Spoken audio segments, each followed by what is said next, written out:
Hi there, welcome back. How are you today? How are you feeling, beautiful beings, after the previous video? So as promised, I was going to talk to you more about this beautiful topic of money now that I've released all the negative energy I had around it.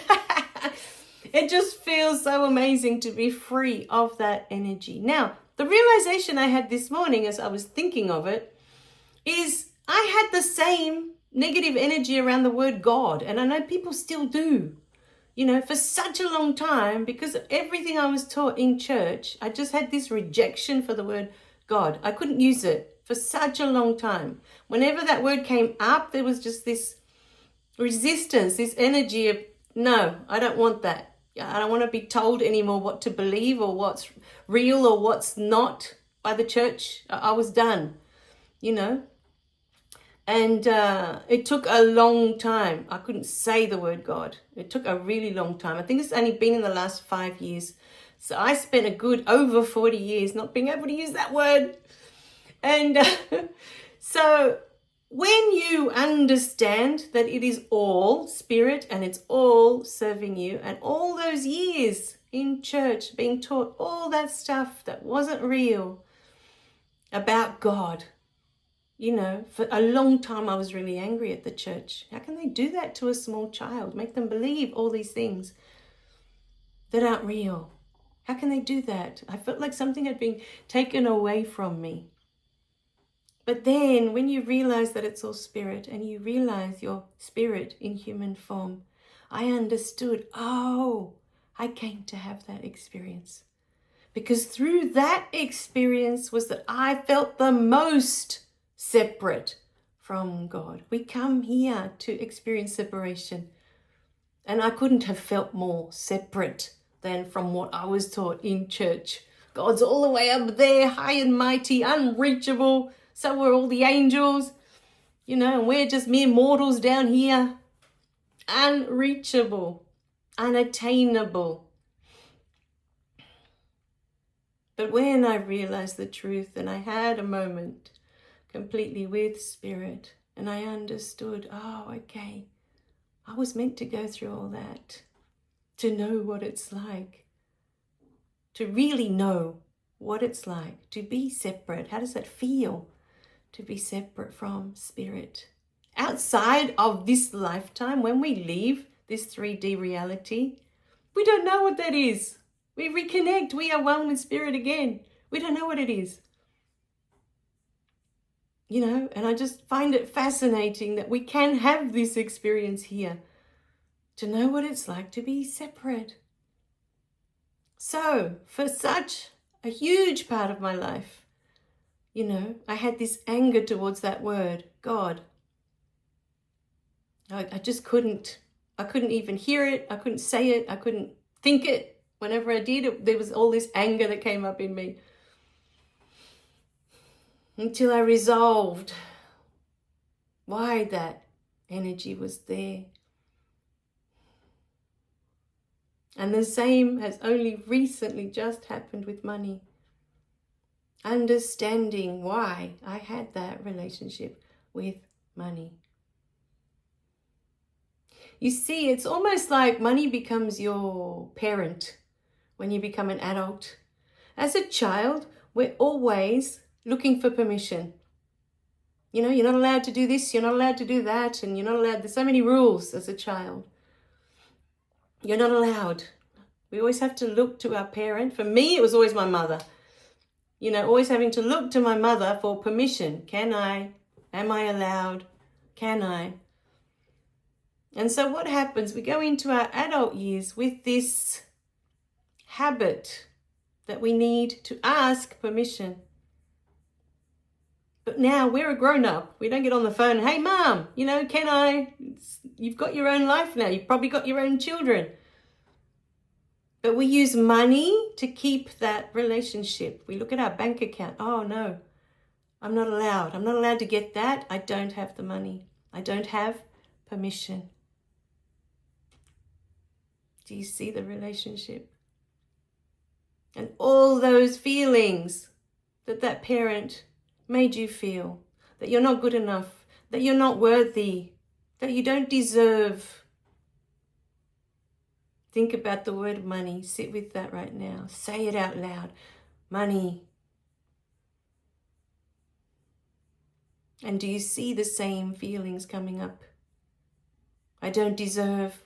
I'm not good enough to have that. I'm not worthy of whatever it is that you desire in your heart, whatever that may be. Whether it's your dream home, whether it's your dream car, whether it's a holiday, whether it's you want to move to the other side of the world, to live somewhere else, more fancy, more... Who knows what's in your heart? Only you know. What is that dream? But we don't allow ourselves to even think of the dream because we're not good enough, we're not worthy, we don't deserve. Some of us have partners that mirror this to us. Remember, everything outside of you is a mirror. We've talked about this before. And money is a mirror as well.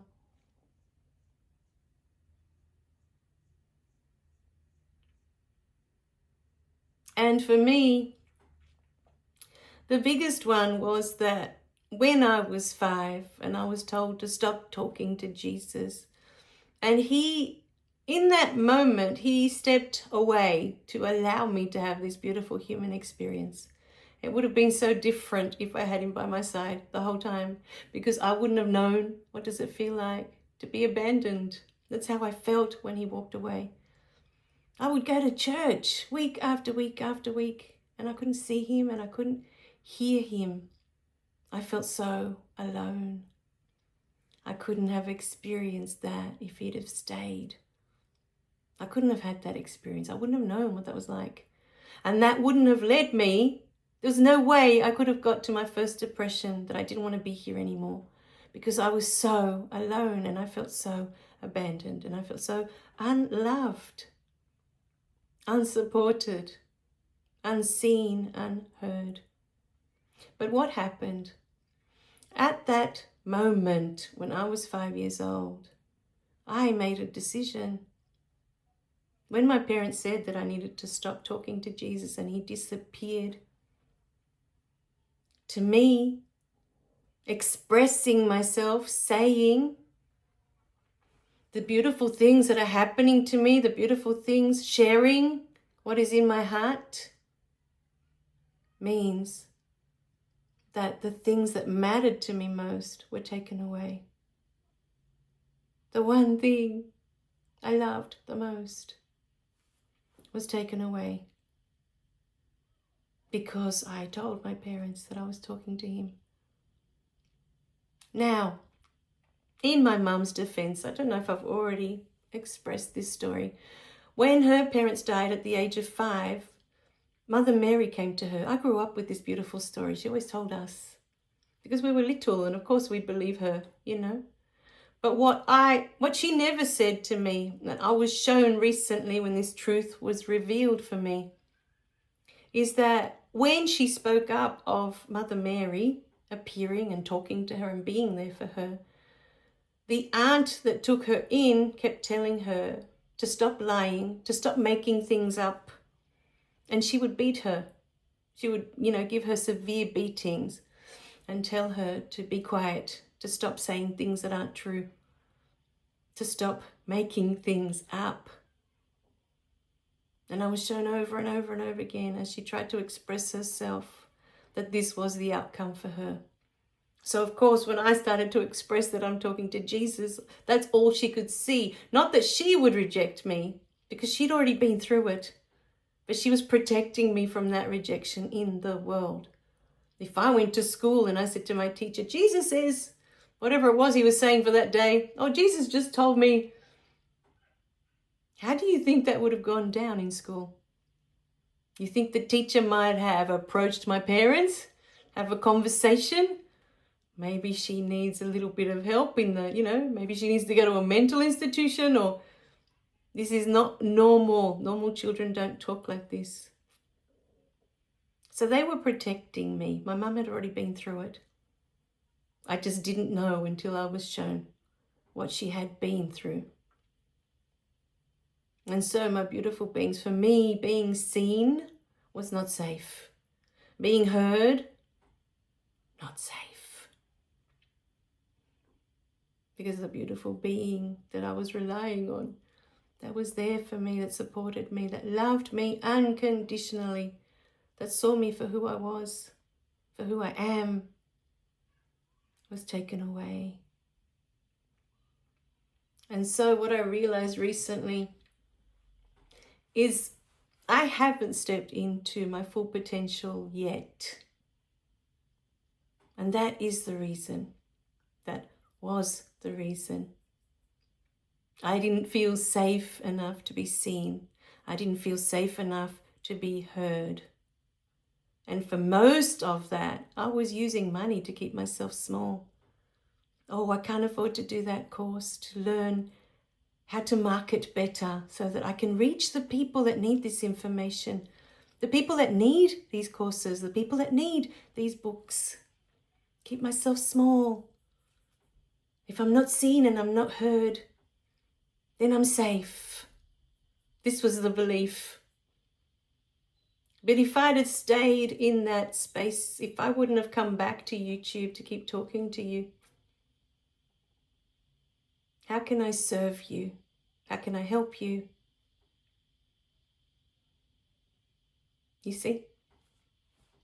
So sometimes we have to put ourselves aside to be of service. We have to see the bigger picture, that it's not about us. It's not about us and our stories, because it's not true. Jesus is still here. And I was meant to have those experiences that I had. He never left. It's just that I couldn't see him and I couldn't hear him anymore. And I felt abandoned, completely abandoned by him. For such a long time, I thought it was my mum, because my sister was born at exactly the same, around the same time. And so I thought that because she was born and now my mum had her and they were so similar, you know, I was so different, but she was so similar in so many ways. She was normal. She didn't say strange things like I did, you know, or speak of things that other children do not speak of. It's just not normal. And so I always thought it was my sister's birth that I felt abandoned by my mum. It's just the two overlapped. And I had lost sight of the previous event just before she was born. Because that year that she was born, I was starting school. That's where it all started. They didn't want me. My parents didn't want me going to school talking about the things I was saying. They were worried of where I would end up. So, my beautiful beings, I'm no longer going to diminish my joy when I've completed a beautiful course that they've asked me to put together. I'm no longer going to diminish who I am. If these beautiful videos, for whatever reason, they trigger you in some way, then it's an opportunity for you to sit with yourself. Ask yourself, why am I being triggered? And what they want me to ask you in this moment, more than anything, is it time, my beautiful beings? Is it time for you to give yourself permission to live your life? Each and every one of us has a dream in their heart. It was planted there by your soul. It's there for a reason. And each heart has a different dream. We're not all here with the same dream in our heart. You know, even just if you stop to think about it, even if you stop to think about what your dream home would be, it's not the same as mine, and it's not the same as your neighbors, and it's not the same as your children. Will have a different idea of what their dream home would be. Same with the dream car. I don't even like driving. I was thinking of that today, so I don't really care what car I drive. I'm not big on driving. Riding a motorbike, that might be a different thing. You know, I enjoy doing that. But for some reason, driving is not something that I enjoy. You know, there's just something about it. Maybe because I've been stuck in traffic for so long, for so many years, that it's just lost its, I don't know. But when you stop to think about it, The things that you love are not going to be the same as the things that other people love. You know, we all want something different. We all desire different things in our heart. And it's all part of the plan. It's your human experience. It's what you came to experience. So is it time, my beautiful beings, to let go of all the limiting beliefs? Every belief that you have, if you look at the word belief, I love this word because in the middle of this word is the word lie. L-I-E. Now for me, more than looking at it that every belief is a lie, I prefer to think of every belief as a limitation. Because what happens every time you have a belief, whatever that belief is, it's limiting you. You are saying that this is the way it is. Looking back at the subject of money that we were talking about before. When you say that it's the root of all evil, that only bad people have it, when you have all those limiting beliefs around it, you're rejecting it. And all the while inside, how do you feel? That you can't have it because you're not a bad person. Do you see the... Now that I'm thinking about it, I'm on this hamster wheel and I feel like it doesn't make sense. We don't allow ourselves to have money because only bad people have money. This is the belief, by the way. It's not the truth of what money is. But this is the belief.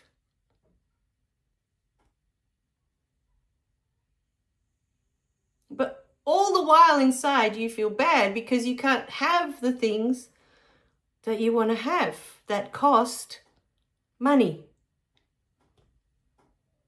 But you're the one that's decided that you can't have money because only bad people have money. And where did this belief come from? Were you born with this belief? Do you ever stop to think about where your beliefs come from? Were you born with it? Do you think as you took your first breath and your first cry out into the world, that your first thought in your mind as a baby was, oh, money is bad, I can't have money?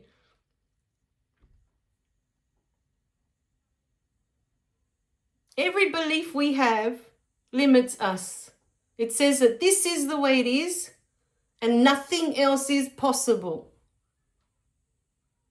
This is the way it is, so nothing else is possible. This is the job of the belief. This is why we create them. Now, we create them to have this human experience. But when you are done with it, and I mean done, as I was done with so many of my beliefs, I was so done. Because at the end of that journey, you realize, well, wait a minute. None of this was mine. I wasn't born with this. This is just something I took on.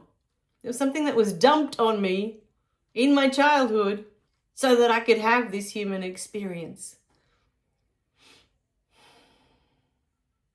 And when you're done, you realize, hey, hang on a minute. I am spirit in human form. Therefore, I am infinite possibilities. There is no belief that can contain this. No belief. Every belief, no matter how you look at it, is limiting you. It's saying that, well, because this is here, this is not possible. Money is the root of all evil. Only bad people have money. Therefore, you can't have it because you're a good person. You're a spiritual person. The spiritual ones seem to be the ones that can't have it the most. For whatever reason. I don't know where that belief came from, but that's the funniest one to me. The spiritual beings convince themselves, oh, I can't have money because only bad people have money. Therefore, I can't have it, even if my life feels very limited and very restricted and there's so much that I can't do. God, it's so funny what we do to ourselves. When you realize that it's all funny. It's all funny. Life is funny. All right, my beautiful beings. We hope, we pray that there's something in here today that helps you release something that no longer serves you, that you don't need it anymore. You can start stepping into who you really are. Give yourself permission today to be all of you, all of who you are. That permission that you've been waiting for, that approval from out there, you are the one that needs to give it to you. We'll talk more about this in the next one. We love you guys. Remember to click like and subscribe so you don't miss any of the messages. And we'll see you in the next one. Bye for now.